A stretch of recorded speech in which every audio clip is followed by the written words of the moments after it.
Like something out of a fairy tale, this beautiful gilded rose looks magical, but it's a lot easier to do than you may think.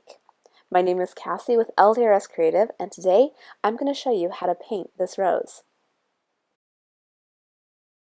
To start out, we're going to be using the LDRS Creative Velvet Petals Press and Foil plates. We're going to use this larger open rose, and we're going to foil this. So I'm going to pull it off of my backer. Because we're going to be using watercolor, I'm using some LDRS Creative watercolor paper. I'm going to place my plate down on top of that paper, and I'm going to tape it down. This tape is just going to be at the top to create a hinge. This will allow me to lift up the plate, slide my foil in, and then flip the plate back down, and it will be in the same place it was in before. This makes lining up your glimmer plates so much easier. I'm going to pull my glimmer machine down, and it's going to show a green light right here when it's ready. I'm going to place my project onto the base with the plate against the base, and then start the timer. When that light stops blinking, then it is finished heating up, and we can send it through our die cut machine. So that light is now solid, so I'm going to gently lift that platform, pull it out, put my plates on, and run it through my die cut machine. Now we can move the glimmer machine out of the way. I'll clear up the space just a little bit, and we are ready to reveal our rose. So I'm just going to lift that plate up gently, carefully remove that tape, set that aside, and then remove that foil. Look how stunning that is. Now you can absolutely leave it just like this, but we're going to add some color because that's what I love doing. For my colors, I've chosen 3 colors. I have a fuchsia color, this is by Dusty Bee, a purple, which is Moon Glow by Daniel Smith, and this is a green, Aquarius Green by Roman Schmalz. Now you can use whatever paints you have and whatever colors you want. I also have 2 brushes. One will have paint, the other will have water. That red one will have the water on it.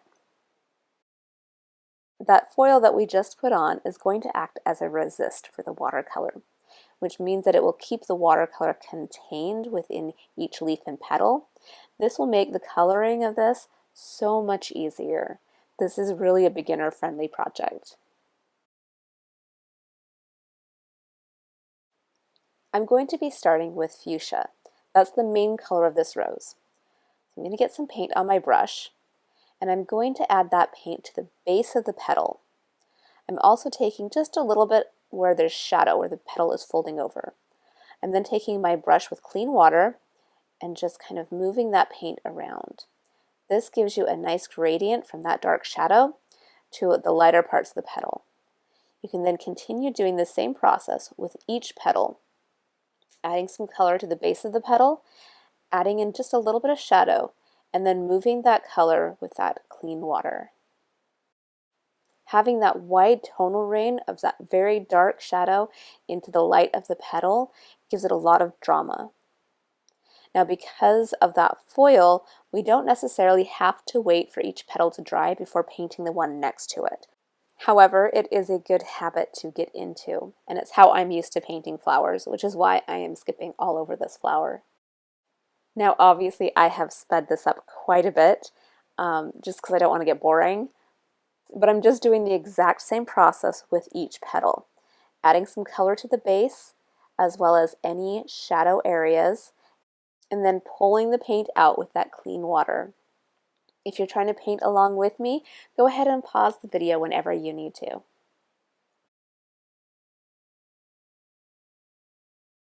At this point, we want to deepen our shadows. To do this, I'm using Moon Glow. Now, Moon Glow is a granulating color from Daniel Smith. It is a purple, but is a very muted purple. This makes it a wonderful shadow color. And by moving into a purple as opposed to a darker pink, we add just a little bit more interest. So I'm tapping in just a tiny bit of that dark purple into my deepest shadow areas. You don't want to overdo it or your rose will turn purple. Just tiny, tiny bits in your deepest shadows. Once you have those in place, you can soften them out using that clean water again. You can see how much more dramatic the rose is with that dark shadow in there. Every once in a while you may need to clean off your brush if it has too much paint on it. Just keep darkening those shadows. For some of the shadows, I'm pulling that purple out just a little bit further. This gives it more dimension. I'm softening it with that water. As your rose dries, some of your dark areas may become lighter. So at this point, I'm kind of going back and forth with adding more paint and softening it out. And I'm making sure that as my paint dries, I don't have any hard edges. Now this is a good time to kind of step back and see what you need. If it's turned too purple, add more pink. If it's not dark enough, add more purple. Once you're happy with your rose, we can move on to our leaves. For this, I am using the green as well as that pink from our flowers. So I'm going to go ahead and add in that green, starting at the base of the leaf. And I'm actually adding quite a bit of green. I'm just going to do the whole thing in green. But then I'm going to add in just a drop or two of that pink in a couple of places. I usually do the tip of the leaf and then maybe a side. Just a few spots of color. It really gives a lot of interest to these leaves. For the stem, I'm going in with that green. And for those little green parts right under the flower, I'm going to do the same thing that I did with the leaves. At this point, everything is kind of dried, so I'm looking to see where I need more contrast and more color. And I'm just adding in little bits of pink where it needs more pink, green where it needs more green, just doing all those little last minute edits. At this point, I decided that I wanted to give my petals a little bit more of a velvet look. So I'm going to add some white gouache. Now you may have heard to never use white in watercolor because it can kind of make it look chalky or cloudy. But that is exactly what I want with these petals. By adding a thin layer of gouache over top of some of the areas of the petals, not the entire petal, just parts of it, it gives it a very muted, soft focus, almost velvety look, which is perfect for this rose. Now, if you liked the more vivid colors that we had before, you don't have to do this step. It's just something that I enjoy doing on my flowers. As it dries, it will get a little bit more sheer, so you'll see more of the color come through it. But if you want to, you can add just a little bit more color back over top of that white to really deepen some of those colors. This last step is another one that not everyone will love, but I love a good splatter. So I'm making a nice puddle of paint, loading up one brush and tapping it against another brush. And this gives a beautiful splatter. Any paint that gets where you don't want it can be dabbed up with a paper towel. If it stains, try adding a little bit of water and then dabbing that up too. Ultimately though, it's not going to hurt anything to have a little bit of a splatter there. I love how beautiful this turned out. Now we have to wait for these splatters to dry, but we are going to turn this into a card. To do that, we're going to start by adding our sentiment. Now I chose this sentiment from the Billowing Blossoms stamp set from LDRS Creative. And it says, "Sending all my love." So I'm going to figure out where I want that, and then I have the Arch die from LDRS Creative, and I'm just kind of figuring out where I want everything. So now that I have that where I want it, I'm putting it in my MISTI, and then I'll ink up this stamp with some Raven Black ink from LDRS Creative. Because this is watercolor paper, you may need to stamp it a couple of times to get a really good impression.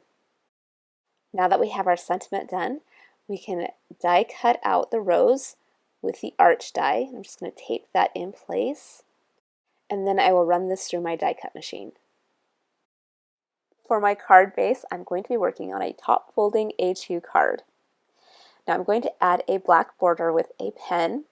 This will be a doodle border. It doesn't have to be perfect, but you will get straighter and smoother lines if you pull from your shoulder instead of your wrist or your elbow. I'm just kind of giving myself a little bit of a border, and this will also help tie in with that black from the sentiment. If you want to hide any mistakes, go ahead and add a few scribbles here and there around your border. This gives it very much that hand-drawn look. Now I have my arch with that rose, but because it's white on white, it's really hard to see between those two layers. So we're going to add just a little bit of definition to the edge of this arched die. To do that, I have chosen a Copic marker that is about the same color as that rose. I'm just testing it on a paper to make sure that I have the right color. See, that's a pretty good match to my darker parts of the rose. And I'm going to take the chisel end of my Copic and I am going to drag it along the side of the die cut. This will give me a very thin border around my die. You want to try and move at a fairly even pace so that the same amount of ink seeps across the whole thing. This really shows up when you have it on that white background. To further give dimension, I am going to put some foam tape behind this arch. And then I will adhere that to the card base. And it's that simple. I hope you enjoyed painting this rose with me. I hope you give it a try, and please, if you do, share it with us in the LDRS Creative Facebook group. We would love to see what you're working on. Also, you can tag us on Instagram. You can tag me on Instagram too. I love to see your work. I hope you have an absolutely fantastically creative day, and I'll see you again soon.